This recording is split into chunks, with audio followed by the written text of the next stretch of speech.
or for studying. Normally what I like to do is to kind of summarize it. So for example, if I was looking at chapter 7, I would go back through all my notes. First I try to memorize my notes, that's the first thing. And then I make sure I could do every single problem in lecture and wherever else. You know, I want to do that. And I do those early because sometimes you go through it once and it's hard to remember. But if you go through it multiple times, then it's a lot easier to remember. And then when the exam comes along, then if you see something similar or variations of it, it'll be easier to deal with.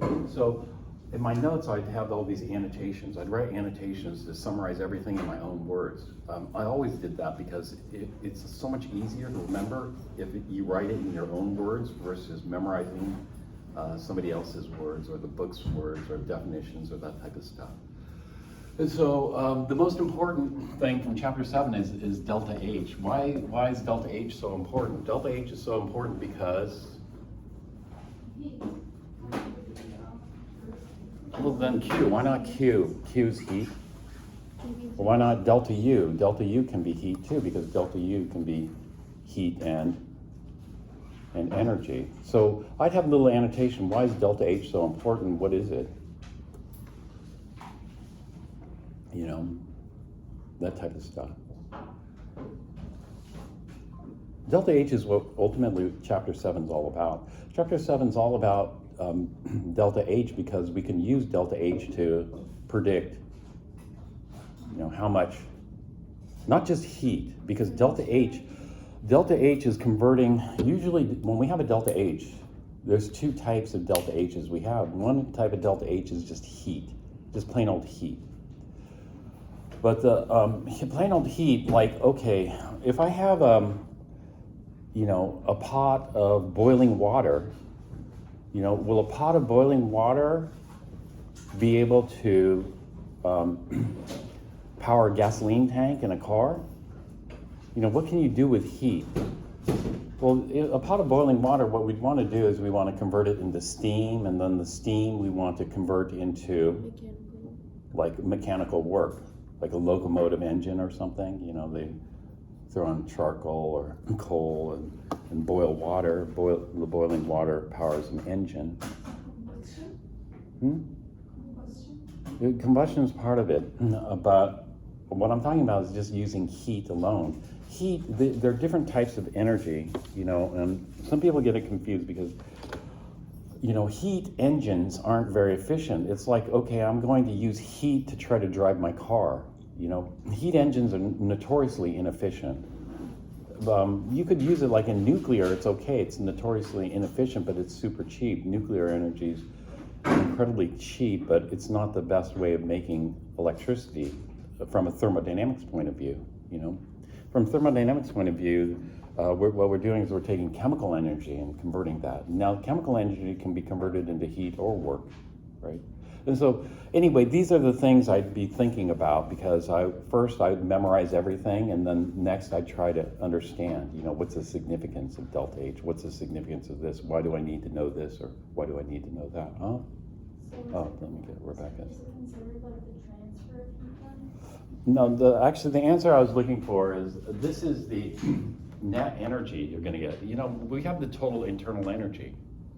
Sometimes we get less than the total internal energy, sometimes we get more, or sometimes we get exactly the same amount. And what we have to do is we have to look at not just the internal energy of the system, we look at just the system alone, but we have to look at how that system interacts with the surroundings. How that system interacts with the surroundings, we need another term, the PV term, the pressure volume term. And so this is why when we look at delta H is equal to, you know, a delta U minus the work, right? And that work we do as P delta V. And so this is the P delta V term. So it's the total energy with how the system volume interacts with its surroundings. Otherwise, when we look at delta U doesn't care about the surroundings. Delta U is just the total internal energy, but sometimes if the system volume has to expand or contract, then we have to worry about the surroundings. But this is converting chemical potential energy into, because most of the time it's converting chemical potential energy into either heat and or work, right? And since we only do one type of work, then we just say we'll convert the rest into heat, because we don't have to convert it all into heat. We could try to convert it into work as well, you know? And so there's something called the Carnot, but in physics, but that's different. That's with purely heat engine. Heat is the least usable form of energy. If you have, let's say we have potential or kinetic energy stored in the form of heat, how usable is that compared to potential energy? So could you power a flashlight with a pot of boiling water?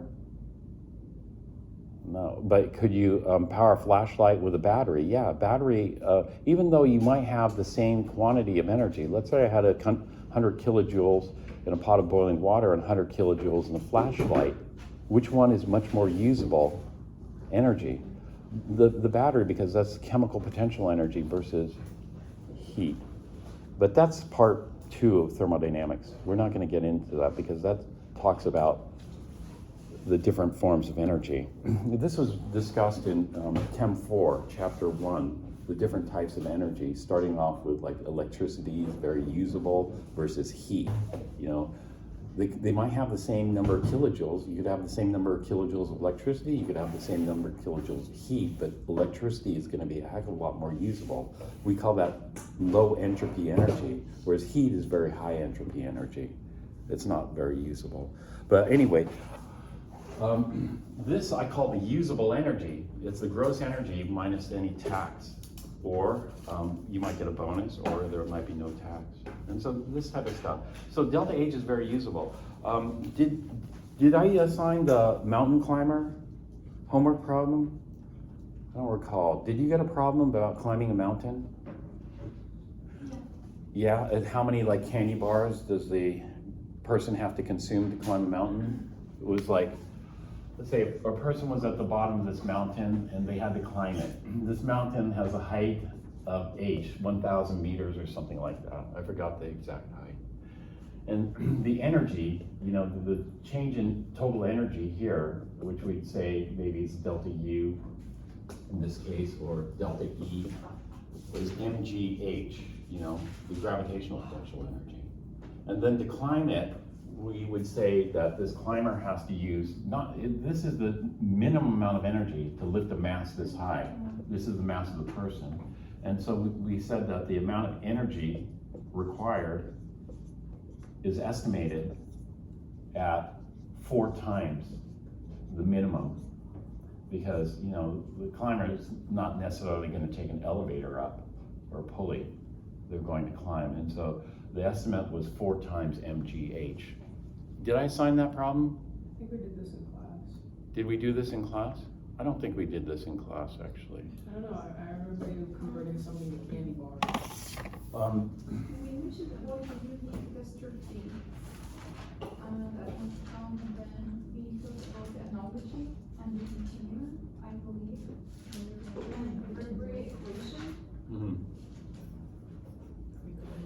Yeah. Well, you know, in biochem, we memorize this. I still have it memorized, I think. Somebody can correct me if I got it wrong. But carbs are 4 food calories per gram. What else do we have? Protein is about 4 food calories per gram. And fats are about 9 food calories per gram. And so we could figure out how many grams of carbs, protein, fats this person would have to consume to climb the mountain. But the candy bar already had it written, how many calories per candy bar, and then you could figure out how many candy bars were required. And so this type of stuff we can use delta H, you know, delta H. These are delta H values. It's delta H. What I was looking for earlier is this is because this is at constant pressure. Yeah. That's why, whereas delta U is at constant volume. So we don't find that very useful. So constant pressure is very useful. So what we do is we figure out how many different ways we can get delta H. And so this is going backwards. So we went forward, we started off with calorimetry, and then we went to delta H. If we go backwards, delta H is the ultimate aim of this chapter. This is what the chapter ends with. And then we work backwards. How many ways of getting delta H are there? You know, and so the ways we determine delta H, determining delta H, well, we want to figure out how to use delta H. And so this is using delta H. Delta H is extremely useful because we can do calculations like these. These are all our delta H values here. And then we can figure out, you know, how many carbs, protein, fat this person would need just to ascend the mountain. I was watching this video, YouTube video about this person, his first people to climb 4 big rocks in Yosemite. You know, they climbed Mount Watkins, El Capitan, Half Dome, and Washington's Column in one day, 24 hours. And they were talking about they didn't want to get into calorie deficit. And so how did they, because if they got into a calorie deficit, then that would have stopped them, basically. So they were talking about how much food they ate during, and they kind of calculated it out to make sure that they had enough calories to do it. And so it was very impressive because just doing one in one day is a huge feat. But they did 4, which is just incredible. These are huge. But anyway, so this is very useful. It would be very useful for them because it depends on what types of food they're eating, and they can figure out what they need to consume just to break even, you know, and not go into deficit. I was listening to something else too. I was listening to these these ultra marathoners. They go on these. Well, there's a race that goes from Death Valley to the top of Mount Whitney. Have you ever heard of that? Yeah, it's a race. They did different styles. One style is to bike from Badwater, which is minus 278 or something feet under sea level, to the top of Whitney. Whitney's the highest mountain in the 48 states. That's 14,500 or so. But they, with a bike, like 100 miles from Badwater to Whitney Portal, and then run from Whitney Portal to the summit. It's a crazy race. A friend of mine was going to do it, and I thought, maybe I'll try it, you know, but I would just kind of walk and ride slowly and walk, and then try to do it in a couple of days, maybe a day, full day, or 2 days. But the record is really, really incredibly short. That was just an idea. I never did it though. But it happens every year. Anyway, so we can use this. We could use this delta H to figure out, you know, how much fuels are, like hydrogen, you know, how many kilojoules per gram, you know, versus hydrogen is pretty high, versus methane, versus etc. This table's in our book. You can find that table. Fuel values per gram. And so once we have that, we can do all kinds of calculations. You know, how much fuel does it take to do something, or go somewhere, or power a machine, or power a battery, this kind of stuff. Okay, but so using delta H is very important. You got to know how to use it. So if you have sugar, let's say I have 1.38 grams of sugar, sucrose, can you calculate how much energy I'm going to get from it? Yeah, I would use delta H. You know, what you do is you go from grams of sucrose to moles of sucrose, and then moles of sucrose to kilojoules. And then you can figure out how many kilojoules. Now that's kilojoules. You know, people think, oh, delta H is heat, but no, we don't have to convert that chemical potential energy all into heat. We can. That would be like a battery, you know, powering a heater. Or we can convert that chemical potential energy into work, which is what we try to do. So you have the delta H. Now, what are the ways to determine delta H? Can you just list them off? You know, I have them all listed. How do you get delta H? What are the ways? What's the easiest way to determine delta H? If I have an unknown delta H, what's the easiest way?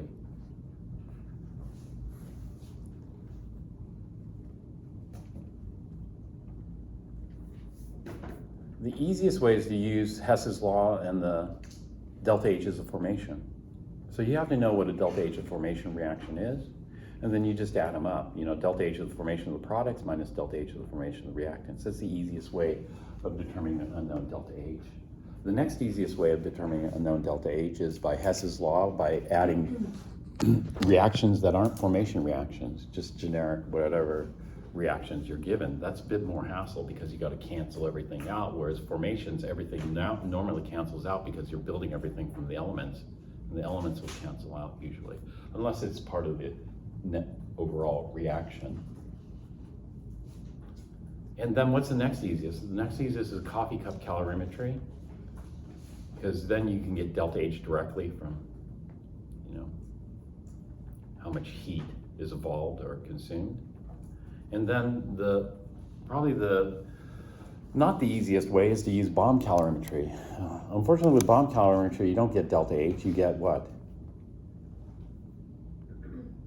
You get delta U. If you get delta U, that means you have to figure out, if you did this under constant pressure conditions, what would the volume change be? And then you have to calculate the amount of work, and then you have to adjust here. You know, so from bomb calorimetry, we get delta U. From delta U, we calculate how much work is done. Normally, we normalize it per mole because it's easier to do it per mole rather than, let's say, you burn 1 gram. It's not going to do that much work, but everything has to be per that gram. And so we usually change the units to normalize it to per mole, and then once that's done, then it's a lot easier to calculate the work and then adjust it. That's the most difficult way, but I did an example of that way. And so that's why we need to know, you know, because we need to know delta U, we need to know heat, work, this kind of stuff. And so, but ultimately we want delta H. Delta H calculations, when I did it, they're fairly straightforward. Most people can do delta H calculations with no knowledge. You know, it's just plug and chug, you know. Like delta H, how many calories we're gonna get, you know. Oh, if you have 10 grams of protein, you're gonna get 40 calories. It's not that difficult. 40 food calories, 4,000 chemical calories.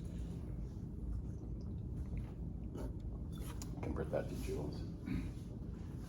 Well, anyway, this is chapter 7. And so for tomorrow, I was thinking we'll have a little chapter 7, you know, the bonus thing. I was thinking of 7, maybe 7 problems worth 1 point each or something simple. Maybe multiple choice. I might do multiple choice with a short explanation, you know, to get full credit. Or some short problems.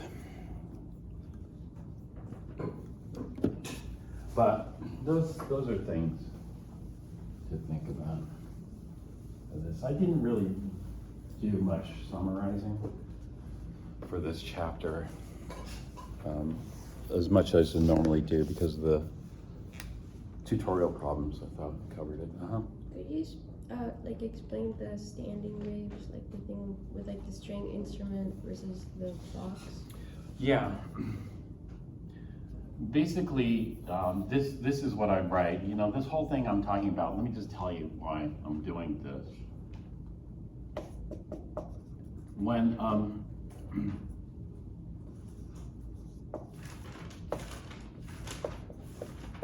energy of electrons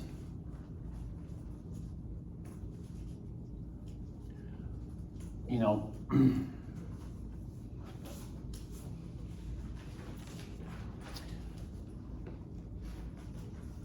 are quantized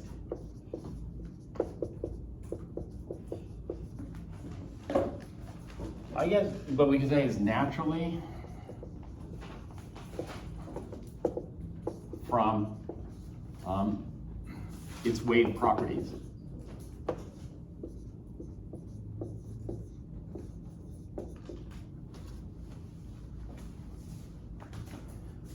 And so when we look at a standing waves are normally quantized, right? And so when we look at a standing wave, the lowest energy standing wave we can get is a half wavelength, like this. The next one we can get, because it's a string, and the string has to be attached to 2 points here. And it depends on the distance, you know. this distance here.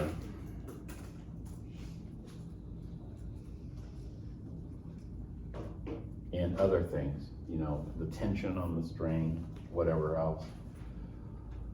The thickness of the string, etc. But the strings are going to be quantized like this. So we're going to have a half wavelength, 2 half wavelengths. And so strings are normally quantized. This is what I mean by normally quantized. You can't have any number of half wavelengths in here. So anything else is forbidden. So an example of that would be a case where we have this. You know, let's try to put a quarter wavelength. If we try to put a quarter wavelength, it's not going to work because the string has to be attached here and here, correct? And so any other n is forbidden. N is what we call the principal quantum number. And so n is equal to 1 here, and this would be n equals 1, and then this is lambda over 2, a half wavelength. So here, the n is equal to 2, so we have 2 half wavelengths. N is equal to 3, but we can't have n equals 1.5 or anything in between. So everything in between these are forbidden. And so it just normally comes out quantized. We don't have to do anything special. This is just quantized. So anything in between these are forbidden. But like the way that you're describing it, it's like half of a wavelength. So if you have like 2 half of a wavelength, isn't that just like 1 full wavelength? Yeah, 2 half wavelengths is 1 full wavelength. But what we see is we try to break it down. We try to break it down instead of calling it 1 full wavelength, we call it 2 half wavelengths. And then these are called quantum numbers here. And it just comes from the mathematics. So the mathematics would be, we're going to have n times lambda over 2. These are allowed. And so what we try to do is we try to look for a pattern. This is the pattern. The pattern that we see is, this is allowed mathematically.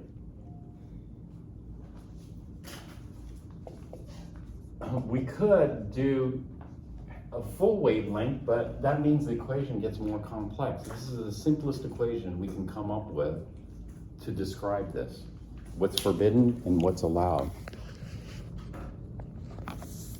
Now, the situation is, we call this is called a particle in a small box.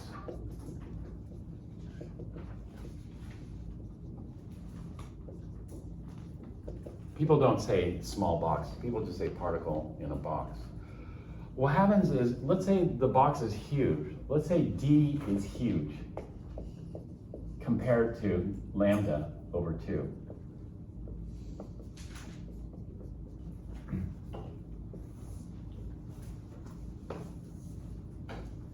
So rather than fitting like 1, 2, 3, I'm going to go to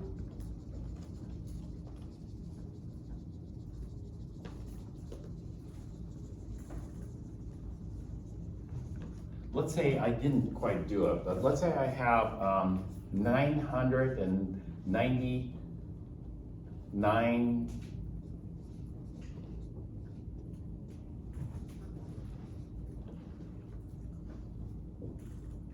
thousand, million, billion, trillion, lambda over 2. So n is equal to 999 trillion. Right? What's the next allowed energy?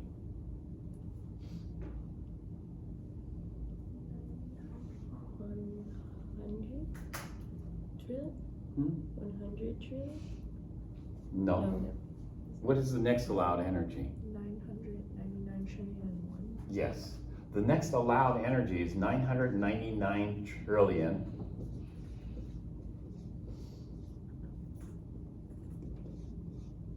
And 1 half wavelengths. Do you see that? Is that all that different in terms of energy?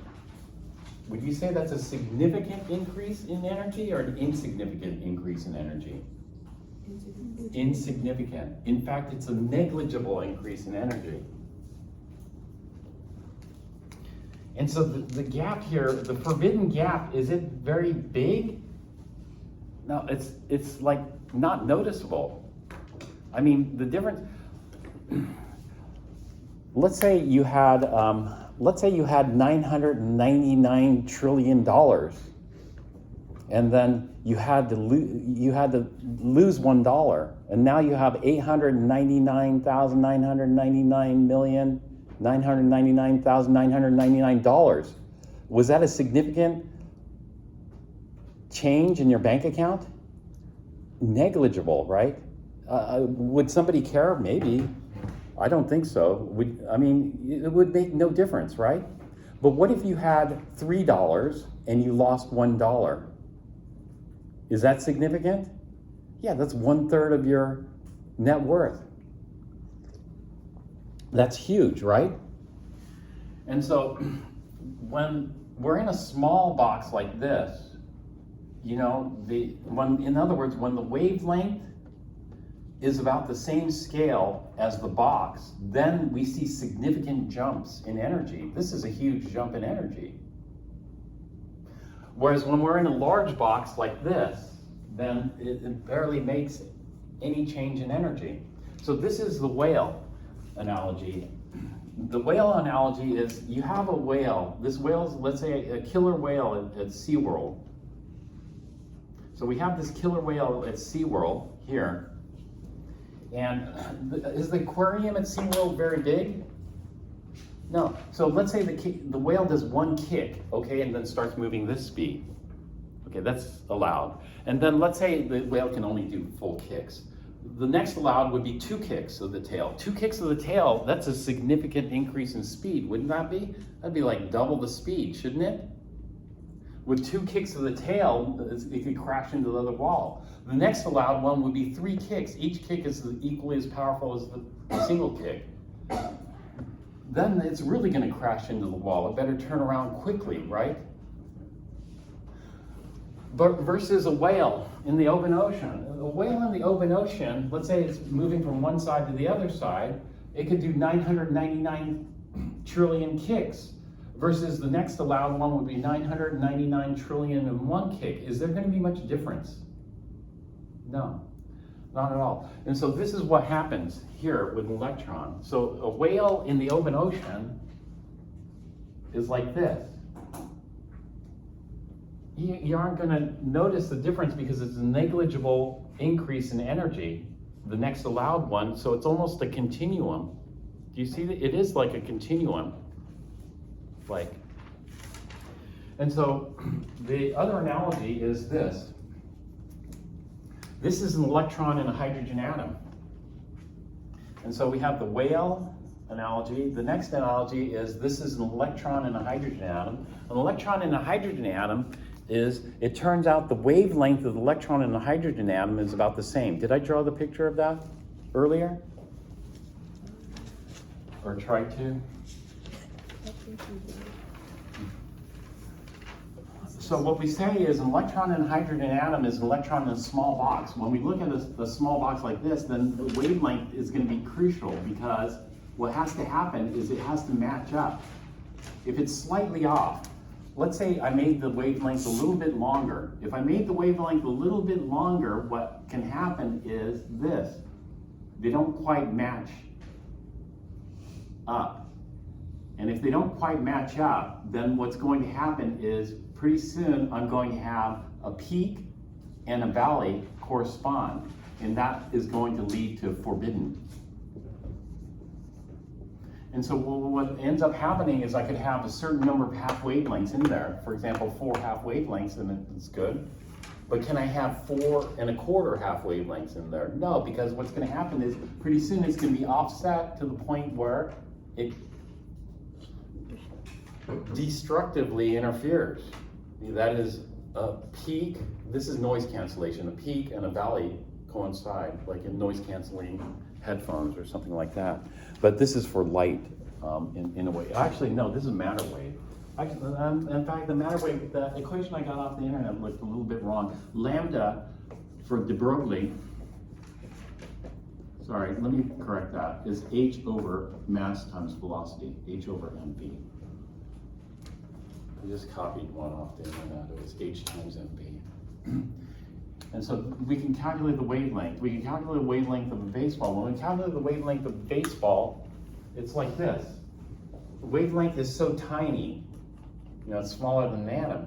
So this is allowed. The next allowed energy is adding one more half wavelength in there. No big deal. It's negligible. It's a continuum. So baseball can move any speed it wants without having to worry about this. Whereas an electron, when we calculate the wavelength, we know the mass of the electron, and then we'll estimate the velocity. There's a homework problem I assigned. The homework problem was assume the electron has 1/10 the velocity of light, so 3 times 10 to the minus 9 meters per second. And the mass we can get from the book, and then h is Planck's constant. And then we can calculate. It turns out the wavelength is about the same dimensions roughly as the atom. So this is an electron in a small box. This is an electron in an H atom. How about an electron in metal? An electron in metal is like this. If you have an electron in metal, the electron's free to move over many, many, many atoms. You know, it's like the ocean. The ocean sea model. And so an electron in a metal is going to have a continuum. That's why we see a rainbow of colors. We see a rainbow of colors because we can excite the electron to higher energy levels, and there's so many allowed ones that the, Is that what they call like sea of electrons? They call it sea of electrons for a couple of reasons. One is the electrons are fully mobile and they're free to move. But there are other things that we think of, which we're going to talk about in chapter 12. I'll talk more about it, but for right now, that's it. The sea of electrons. It's like a big ocean. And so all of a sudden, when the electron is in an atom, it's like a killer whale in a tiny aquarium, the H atom. But when the electron is in a piece of metal, it's like all of a sudden it's in the open ocean. That's not where the sea comes from, though. They don't use this analogy for that. And then when the electron's in the sun, how much space does the electron's free to move way more than the ocean. An electron in the sun, this is why the sun emits a rainbow of colors, you know, continuum. Mm-hmm.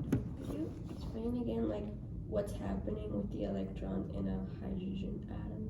Like, how is it moving, and like, how do you extend how far the electron can travel?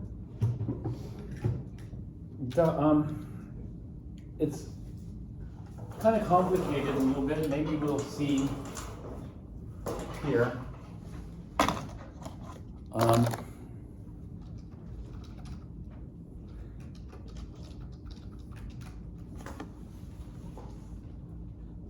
With standing waves.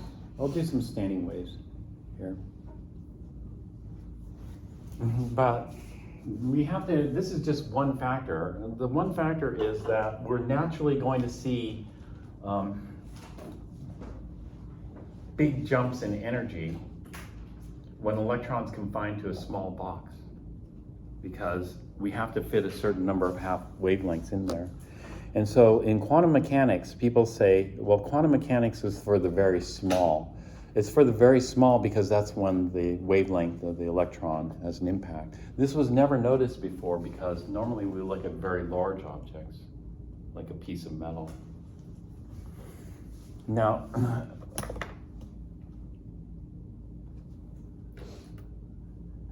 can I explain how the electron moves?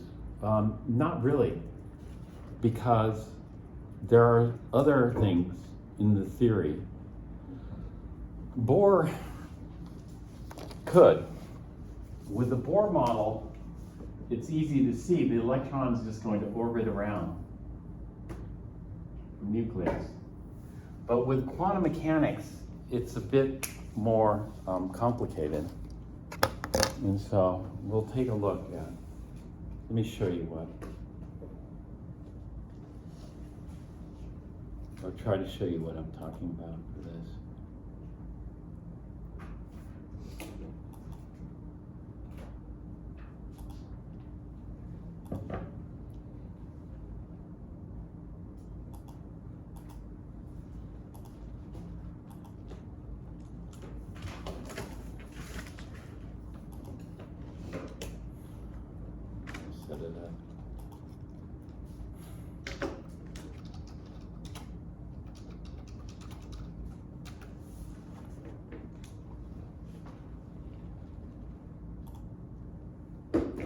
Have you seen standing wave like videos and this kind of stuff? And for this demonstration, I'm gonna just speed this through this.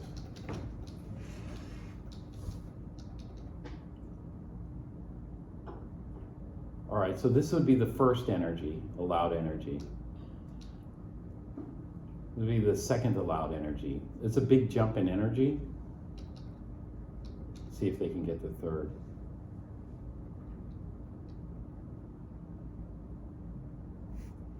Almost. It's not so easy.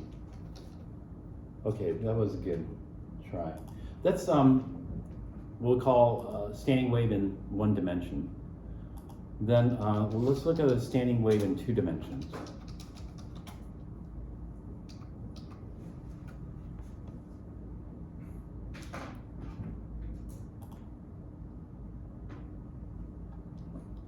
We could either do animations. This will be standing waves in 2 dimensions. So these are all allowed. It depends on the dimensions of this disk here, the circle. And so what we see are different probabilities of the wave as far as the amplitude goes. So let me show. I showed this video on Chem for, if you recall. ¿Quién es la candidata al Senado Bishop?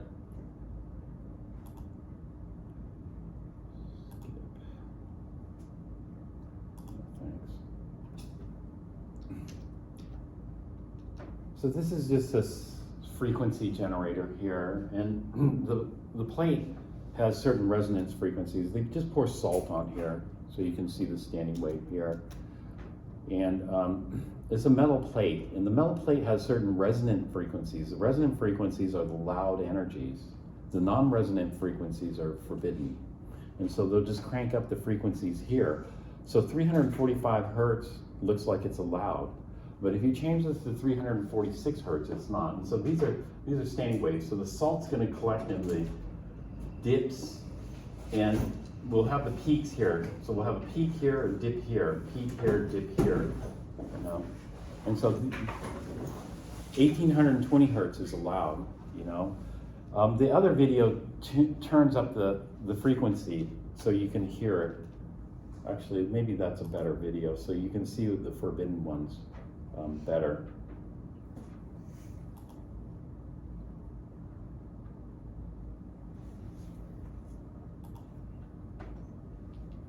These standing waves.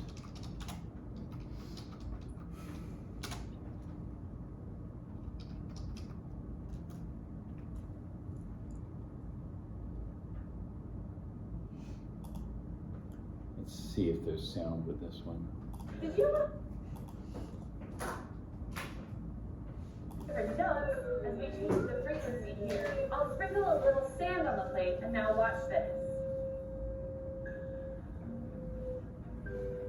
So we hit a resonant frequency As there. I tune the plate to vibrate at very specific frequencies, or notes, the sand moves on the plate into beautiful, though unusual patterns. As I find higher and higher special frequencies, the patterns on the plate get more intricate. How awesome is this? But it does kind of... Okay, so those are 2D. Let's go to 3-dimensional standing waves.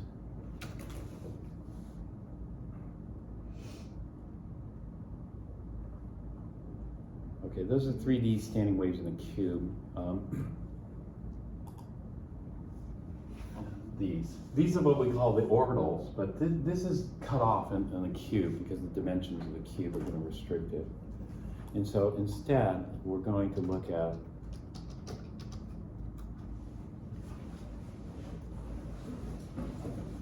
images.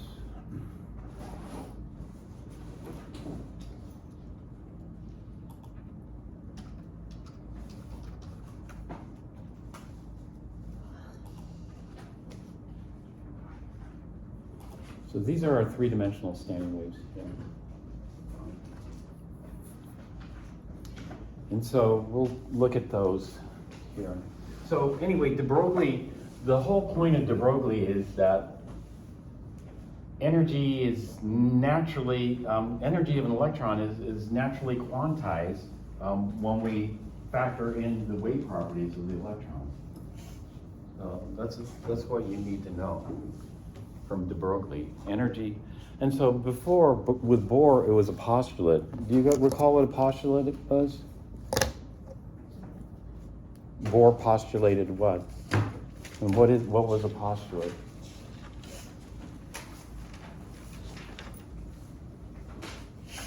Electrons occupy orbits. J is election bay.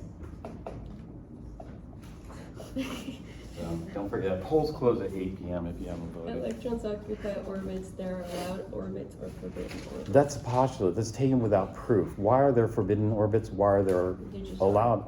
And they just are. But when we factor in the wave properties of an electron, then it naturally comes out that they have to be. There has to be. So we don't know what causes the forbidden orbit. What's that? So we don't know what causes like forbidden frequency. We know what causes it. You have to fit. It's called, we know what causes it. I haven't talked about it. I kind of skipped over it.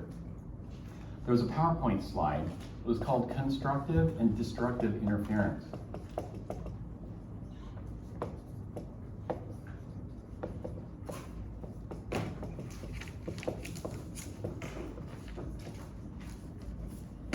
If I have two waves like this, and the peaks and the valleys are in phase, called it in phase, then this is constructive interference. So something like this. But if the two waves are just slightly out of phase or 180 degrees out of phase, then it doesn't have to be 180 degrees out of phase, then it's forbidden.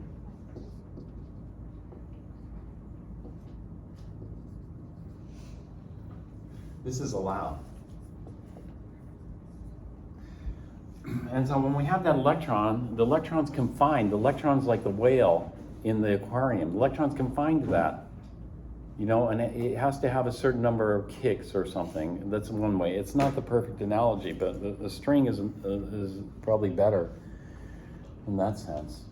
Because an electron combined to an atom, and so you just carry it over to the atom. The electron is moving in the aquarium, and if it's slightly out of phase, what's going to happen? If it's slightly out of phase, then pretty soon it's going to lead to destructive interference. And so this is forbidden. What has to happen is it has to be completely in phase so that when it makes one trip around, it's a standing wave. We think of it as a standing wave, and therefore it's going to be like this. Do you see that? What's So this is allowed. Isn't that kind of what happens when you put like metal in the microwave? The metal in the microwave is just ionizing the metal. I hear that it like makes the waves hit. Yeah, you'll hit the microwave is interesting because we think of in terms of resonant, in quantum mechanics, resonant frequencies and stuff like that. And so the microwave is supposed to rotate the water molecules. It hits the resonant frequency for that. But the electron, you just need any energy above the threshold energy and it'll knock it off, the electron. And so the microwave isn't maybe perfectly tuned, but But like, what's that path that the electron, it's like, has to take in order for it to be constructive interference? So what's the Okay, arrangement? the other thing about this is this. This wave-particle duality. Now, when we do the wave-particle duality, what is the path you see here? What is the path? This is forbidden, forbidden, forbidden, and then I'm going to stop this when it hits the resonant frequency. Okay, just hit the resonant frequency there. Now it's allowed. It depends on the plate dimension, whatever else. But this is allowed. What is the path? What the path is this is just a wave. This is a wave that's, a standing wave, it looks stationary, but it's a wave that's there. Because what we have here is, this is going to be the positive amplitude, the negative amplitude, back to positive amplitude, back to negative amplitude. And so we see the amplitude of the wave. So you got a wave there, it's just standing there, you know, and it's standing there, it's existing because the plate is vibrating this. It's vibrating this at this resonant frequency, and then you have this wave that's just standing there. And so it's a standing wave. It's not traveling anywhere. This is just a standing wave. So what we see here is, this is called positive amplitude, this is called negative amplitude. And then the sand would accumulate, or the salt accumulates in the negative amplitude region. So all we're seeing is this. It's a standing wave, and the sand is collecting in these valleys. And in order to maintain this wave, we have to have this much energy. It's not moving in the sense that there's an electron moving or whatever else. So in one sense, electron has wave and matter, or properties, you know, particle, matter. And so in one sense, we see an electron, it's just standing there. This is allowed energy for the electron, and has these positive and negative amplitudes. And so it's very weird, because when we think of in terms of Bohr, the Bohr model would have an electron moving in a Bohr orbit. It's not. You can't picture an electron like that. An electron is very, very weird. And so people try to describe electrons using normal physics, like Newtonian physics. You can't do it. You know, in normal physics, you have a particle, it's moving, you can figure out its velocity and this other type of stuff. An electron is both a wave and a particle. And so it has these properties of both, but it's neither. And so an electron is difficult to describe.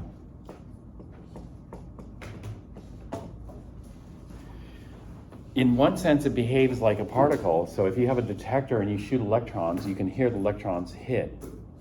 In another sense, it behaves like a wave. And so there's something called the double slit experiment. If you have a double slit experiment like this, and you shoot an electron, which slit will it go through?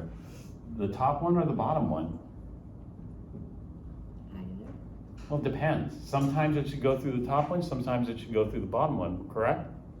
But do you know which one it goes through? It goes through both. How could it go through both? And then over here you have a detector, and you can hear when the electron hits the detector. So how does an electron go through both? Well, electron goes through both because it's got wave and particle, and it's hard to describe because you can't describe it as wave like light. Light is very easy to describe as a wave. And then you can't really describe it as a particle because a particle would go through one or the other. And so it's both a wave and a particle, and it's very difficult to describe because we don't have anything in our physical world, in our macroscopic world, that behaves like an electron. There's nothing that behaves like an electron to compare it with. And so what we have to do is we just have to take it for what it is. But we're not going to talk about the double slit experiment or any of that kind of stuff. In fact, I shouldn't deviate too much from this stuff, I think. And so what we have here is, okay, we have Bohr. And Bohr was very easy because it's simple, you know, n equals 1, n equals 2, n equals 3. And then we have the first orbit, the second orbit, etc. It's very easy. But this turned out to be wrong. So not everything was abandoned from Bohr. This is very easy because physically, it's like regular Newtonian physics, that is classical physics, works here a little bit. We just modify it to have these allowed orbits, but the orbits themselves can be described by classical physics. It's just, why are they forbidden orbits? All orbits should be allowed in classical physics. And then de Broglie came along, and Heisenberg.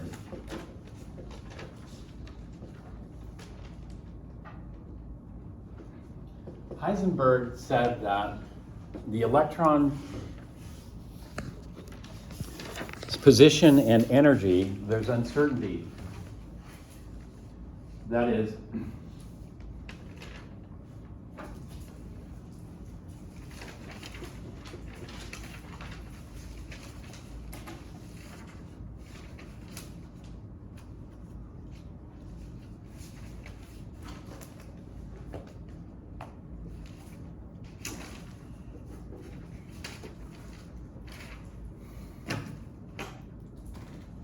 essentially it's this, delta x times delta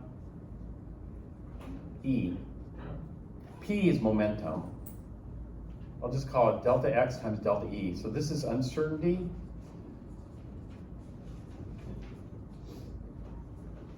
Can never be completely eliminated. It's h over 2 pi. Depends if we do h bar. H over 2 pi. Do it like that. Uncertainty can never be eliminated.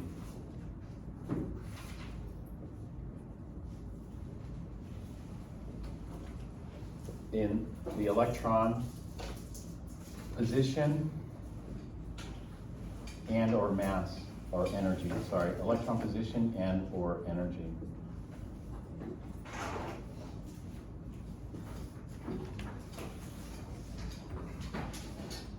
And from this, we have modern quantum mechanics.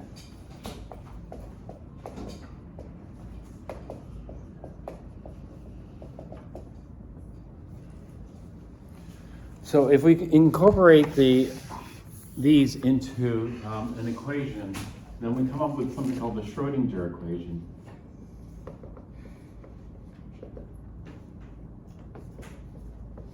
The Schrödinger equation in its most compact form just says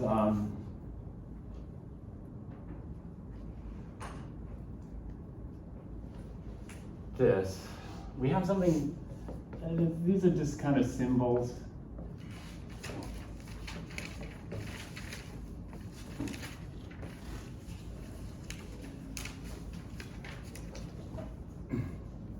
This is called a Hamiltonian operator. I'm not going to talk about that. These are the answers to the Schrödinger equation. This would be the energy here. And so this is called an operator. What is the subscript of N, L, M are the variables that the answers depend on. There's not one answer. And so if we apply this, the answer to the Schrödinger equation, psi, these are called wave functions.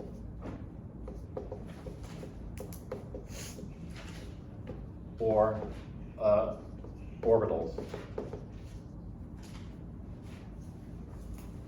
Mm-hmm. Do we need to know Schrödinger's equation? No, you don't need to know Schrödinger's equation. We're going to focus on psi and LM.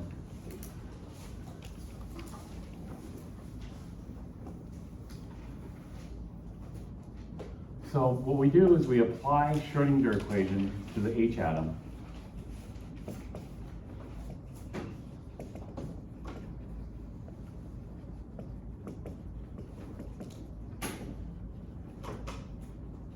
And then what we get is we get psi. This will be the solutions to the Schrödinger equation.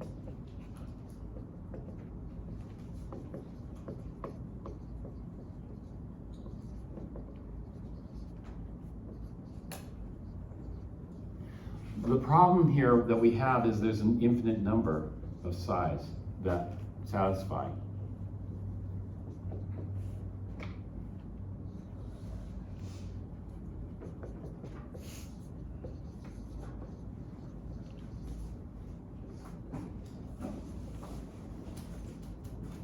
and an infinite number of forbidden.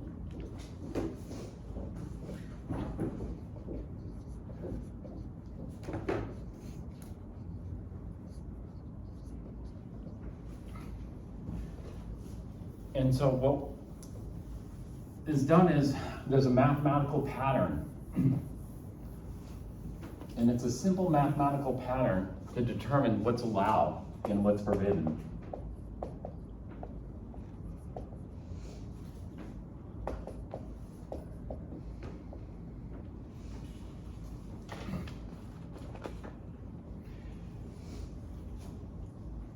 Based on the variables. And the variables we call NLMs.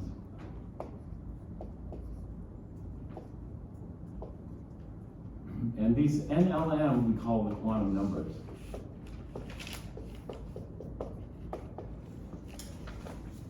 And this just comes from the algebra. When you actually see the equation is not difficult. It's just like regular algebra. To solve the Schrodinger equation, you need calculus. Most people who do physics, calculus-based, or whatever, physical chemistry, calculus-based, will solve the Schrodinger equation. It's not hard to solve. You solve it and you get a mathematical equation as the answer. So you have an equation and your answer comes out an equation. Your answer comes out an equation because if you solve for each individual one, it's an infinite number. It would take you a long time. So what we do is we just solve it for an equation. The mathematical equation will allow us to determine, and the mathematical equation will have three variables that we plug into it, N, L, and M. N is called the principal quantum number.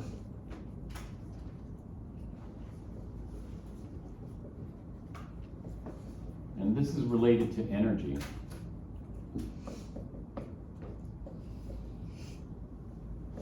So the higher the N, the higher the energy.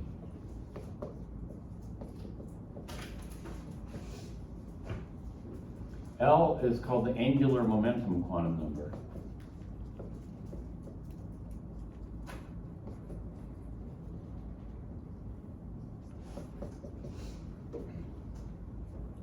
This tells us the shape. And for multi-electrons,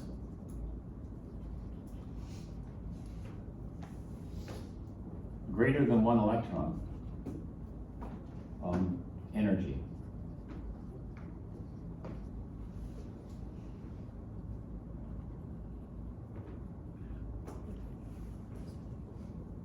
M is called the magnetic quantum number.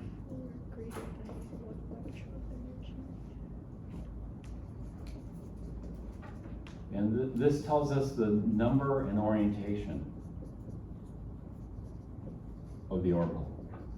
The orbital is psi. We'll start calling them orbitals instead.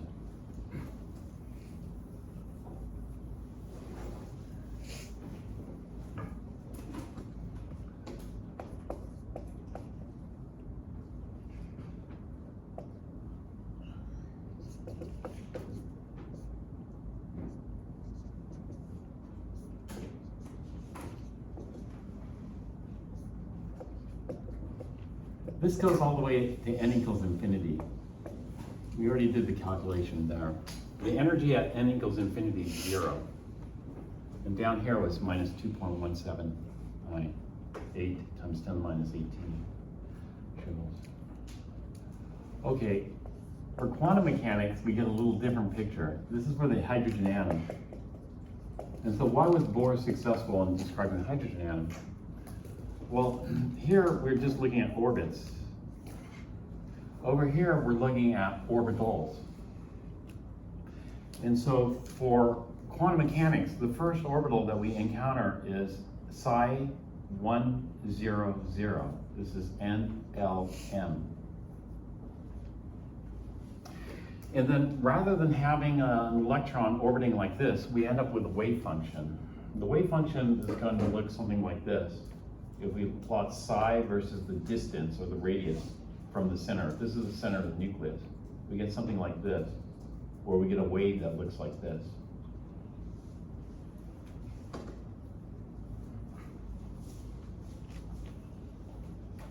There's no negative amplitude in this one. It's all positive amplitude. So this is positive amplitude here.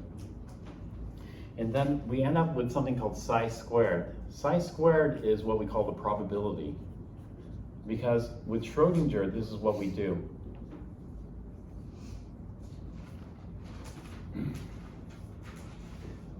What did Schrodinger say in his, not Schrodinger, sorry, Heisenberg. Let me cancel that out.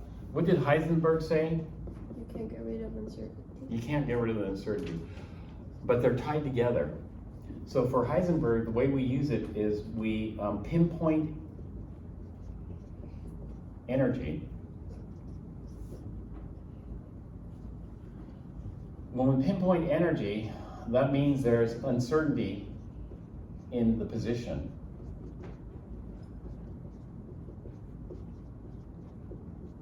So what we want to know is we want to know the energy. Well, this is the energy here, the first allowed energy.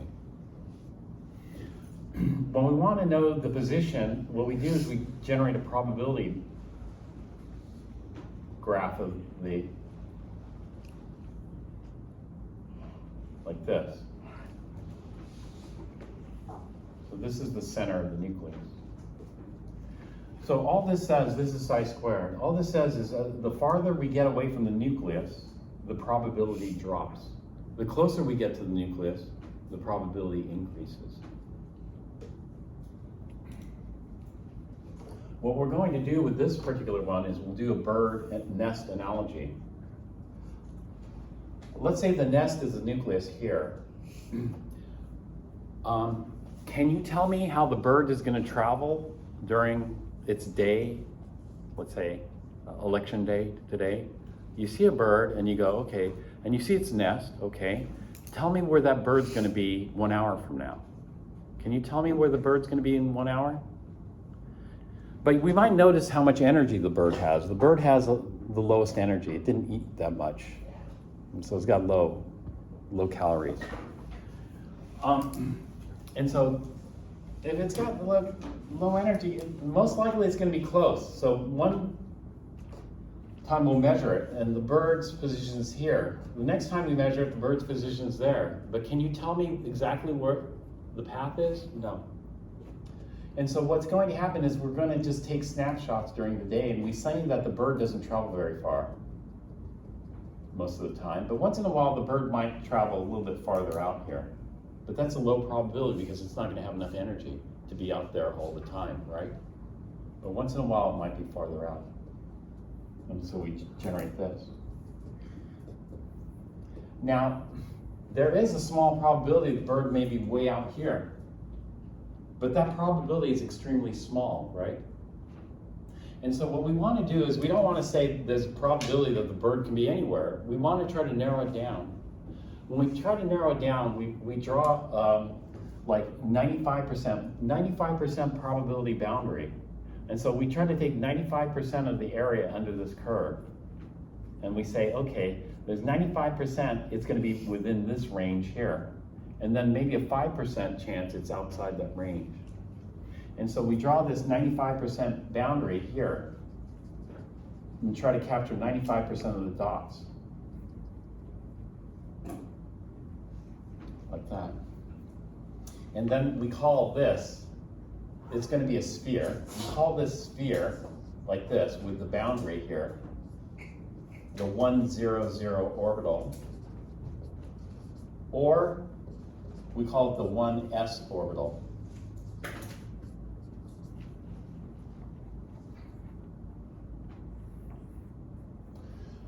That's because n, l, m. When L is equal to 0, we say that has an S shape. When L is equal to 1, this is what we call a P shape. L equals 2, that's a D. L equals 3, that's an F. L equals 4, S, P, D, F. Comes after F. Do you know? We call it G. L equals 5, we call it H. And then it goes alphabetical after that. The first four are not alphabetical because the first four actually came from spectroscopy. What they saw is S stands for sharp. They saw sharp peak in the spectrum. P stands for principal. You don't need to memorize this. Principal was the biggest peak. D stands for diffuse. Diffuse was like a peak that was spread out but not very intense. And so that's the origin of SPD. It corresponds to what the peak looked like in the spectrum. All right, so rather than occupying an orbit with Bohr, an electron occupies this. The electron's like a bird. We don't know where it is, but it's got the wave properties too, so it's just a positive vibration. You know, this is a positive amplitude that's resonating at that frequency. The next thing is this. We solved the Schrodinger equation, and when we put n equals 2, then we get 4. So we get a psi 2, 0, 0, and then we get 3 of these. One of these is called a psi 2, 1, negative 1. The next one's called a psi 2, 1, 0. This one's called a psi 2, 1, 1. And so altogether there are 4 allowed orbitals.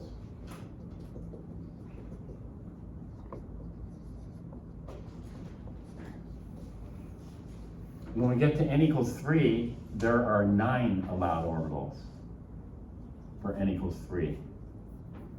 So it's the same energy. Let me bump it up here. We get a psi 3, 0, 0, a psi 3, 1, negative 1, a psi 3, 1, 0, a psi 3, 1, 1, a psi 3, 2, negative 2, a psi 3, 2, negative 1, a psi 3, 2, 0, a psi 3, 2, 1, a psi 3, 2, 2. We're not gonna have to know how to do this, are we? Yeah. You will, but it's easy. There's 1, 2, 3, 4, 5, 6, 7, 8, 9. So if I go to n equals 10, how many are there? Do you see a pattern already?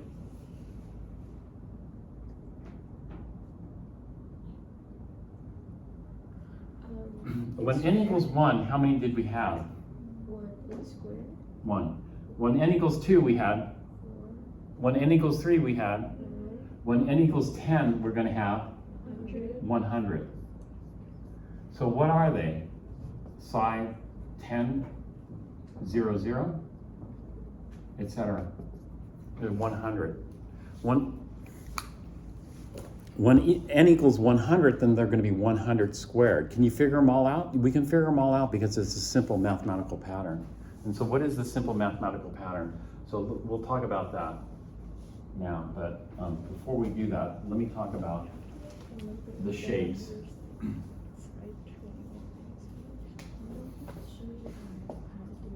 The shapes of the orbitals are given by L.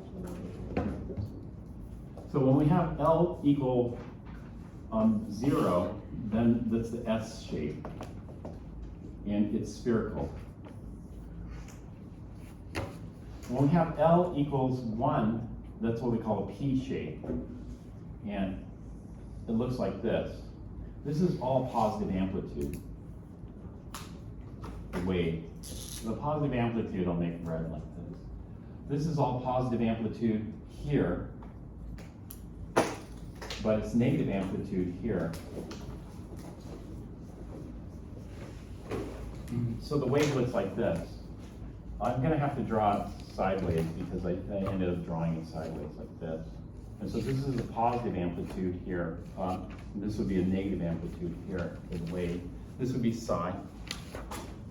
And then psi squared is the probability. We don't want negative probability. All the probability should be positive. So what we do is we just square both.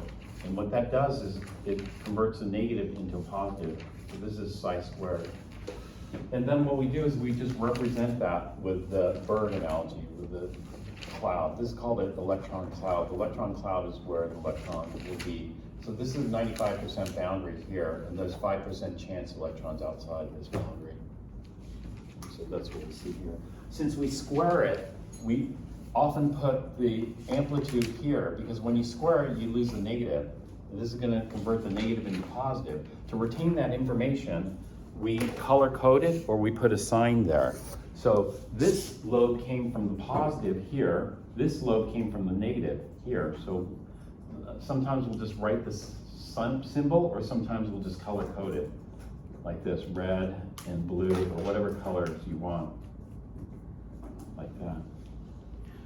Because that way, when we take the square root, we know that this is not plus minus, this comes from the minus. That's called phase information. So we try to retain the phase information. When you take the square root of 4, square root of 4 is plus or minus 2, but we want to know which one was it. Was it plus 2 or was it minus 2?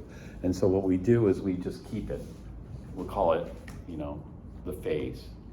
That's very important because when we look at amplitudes, if we take a negative and a positive, what happens to the amplitude?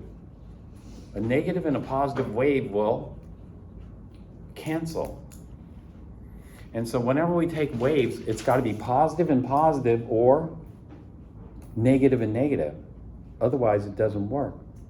And so when we describe bonds, we describe bonds as overlap of two orbitals. Well, it can't overlap positive and negative. You'll have what's called an anti-bond.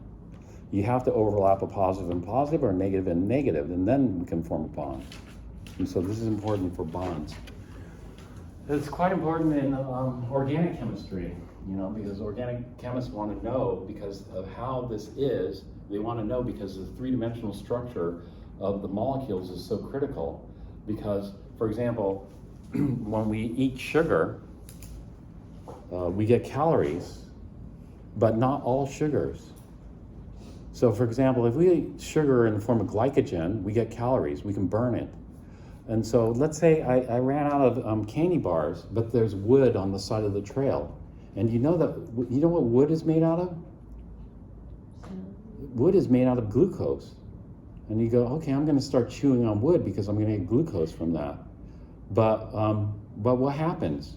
Even though wood is made out of sugar, we can't digest it because of the three-dimensional bonds. We don't have enzymes to digest this type of bond. We have enzymes to digest this type of bond.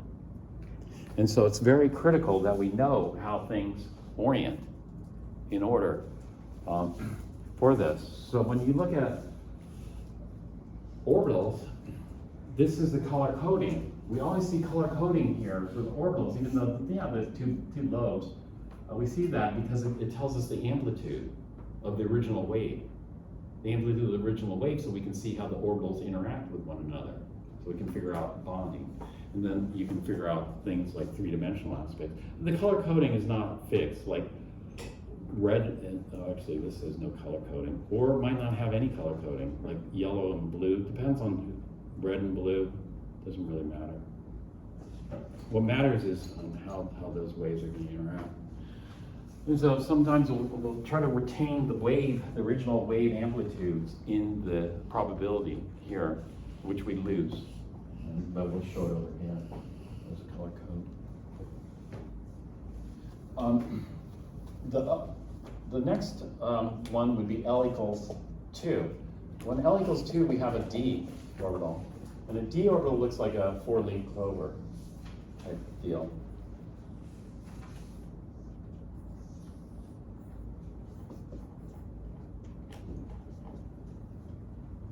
So we get something like this, which we color code. So SPD, those are the probability boundaries. So it's like the bird. We're just setting up a boundary. 95% chance that bird is going to be in that confines there.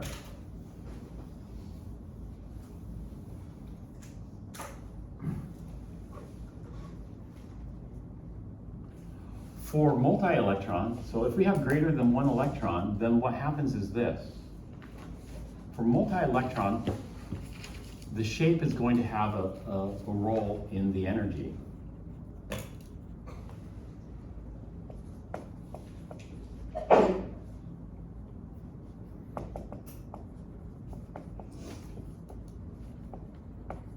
The shape is the probability distribution there. And so what we end up with here is this. We have the 1, 0, 0, or the 1s, and then we have the 2, 0, 0, or the 2s. And what happens is, because of the dumbbell shape of the 2p's, it's a little higher in energy. And we have 3 of these 2p's. We have the 2, 1, negative 1, the 2, 1, 0, and the 2, 1, 1. And we label these. This could be the 2px, 2py, 2pz, or something like that. Depends on the coordinate system. This, I have to look to match it up, but it's something like this. And so what happens is here, this small splitting of energies. And that is because if I look at the 2s, it's going to be slightly lower in energy than the 2p orbitals.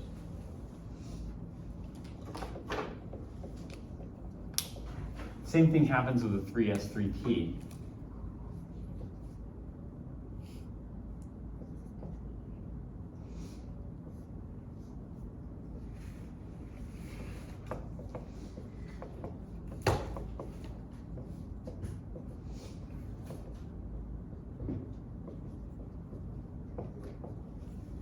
And then we have 3Ds, too, the 3 2s.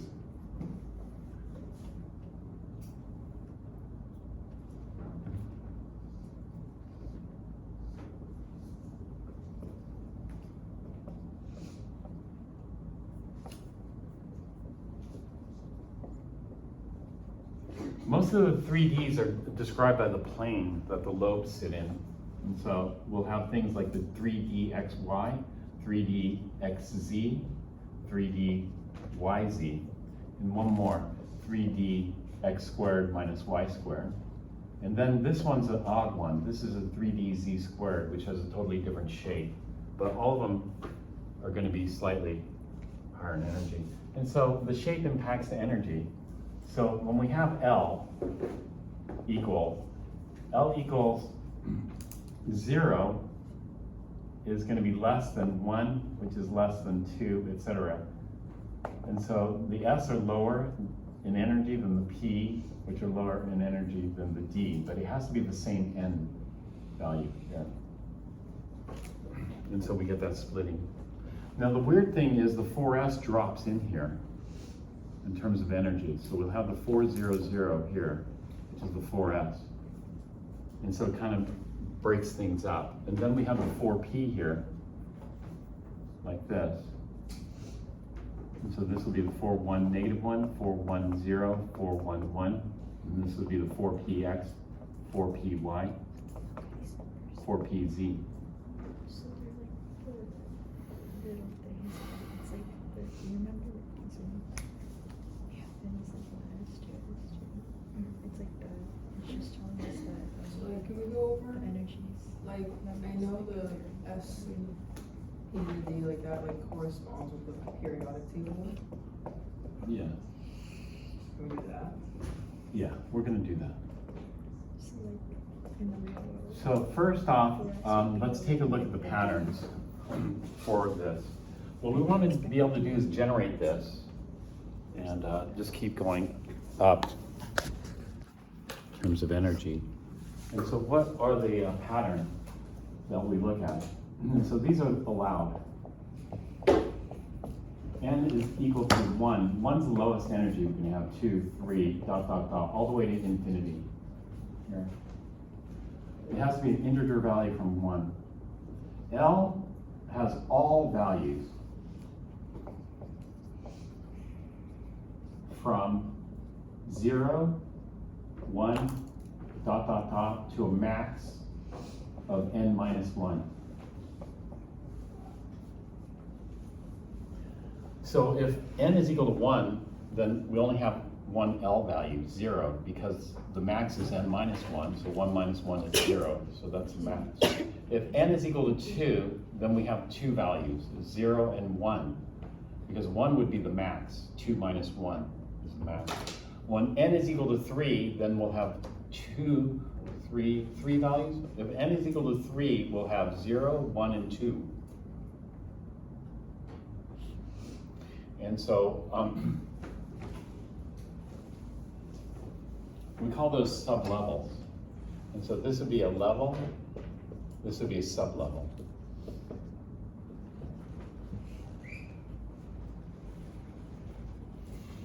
So there are n sublevels. Actually, what should we say? There are n sublevels per n, for each n.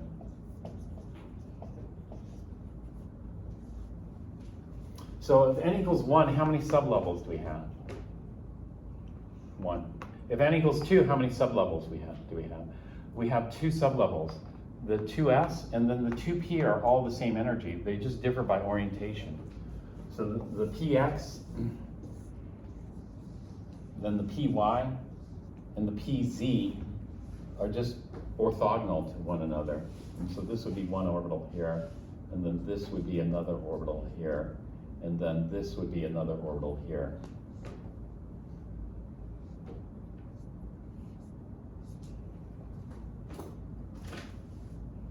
There are 3 sublevels here. So when n equals 10, how many sublevels do I have? 10. If n equals 100, how many sublevels do I have? 100. And I can figure them out. N equals 1,000, I will have 1,000 sublevels. How do I figure it out? Well, there's the 0, 1, 2, 3, just count them. Do you expect us to know the orbital shape of each sublevel? The orbital shape, you just need to know the ball, the dumbbell, and the clover, the 4-leaf clover shape. Just the simple ones, because the shapes start to get very complicated. Like, remember the shapes start to get extremely complicated. And so, but it's not too difficult to figure out the shapes. Let's see, they're gonna give me some shapes here. Hopefully they give me some shapes. Yeah, and so the shapes start to get like, I mean, how would you describe that shape? Or this shape, or this shape? You know, they start to get complicated because it's like on the plate, the metal plate, you know, how do you describe each of those shapes?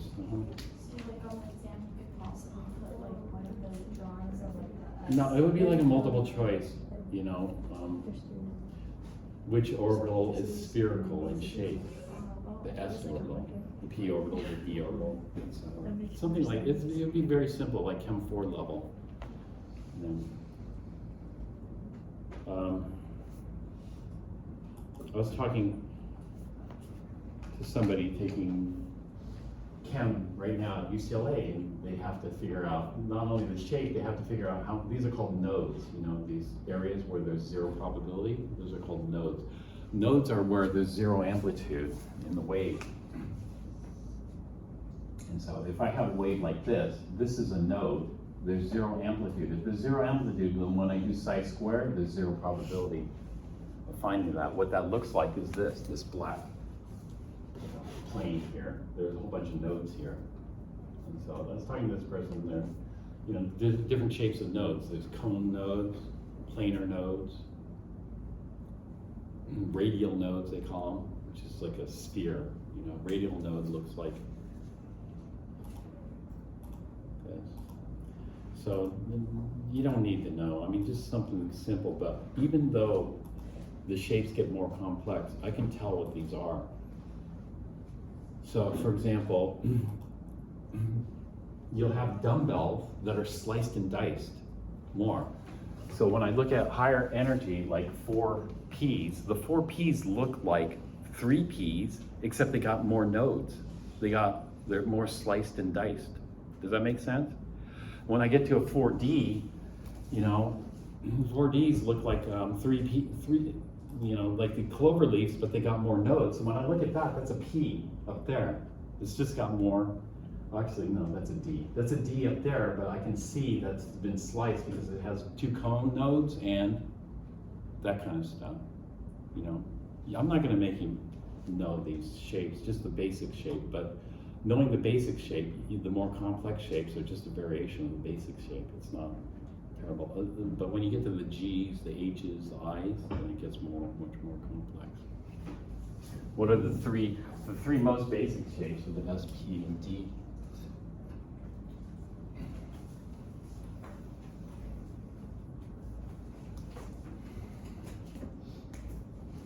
M is all values from minus L through minus L plus 1, dot, dot, dot, through 0, dot, dot, dot, through L minus 1, to L plus L.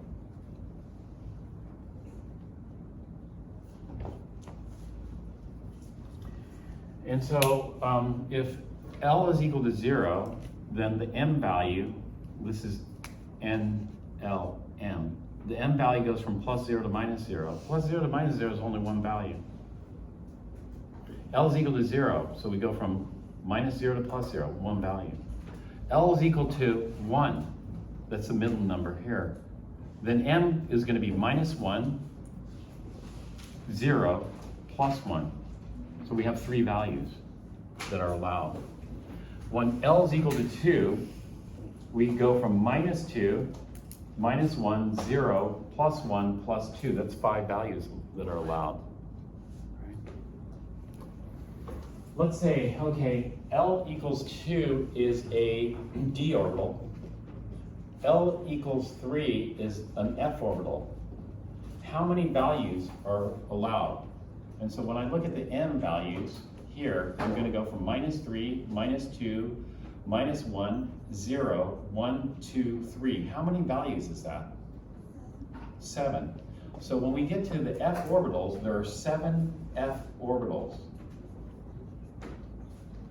And so when I hit the f orbitals, like 4f, I'm going to have 1, 2, 3, 4, 5, 6, 7. What are they? They're going to be the 4, 3, negative 3, 4, 3, negative 2, 4, 3, negative 1, etc.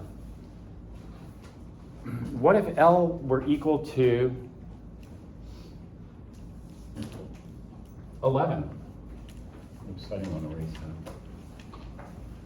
What if L is equal to 11? How many orbitals are there?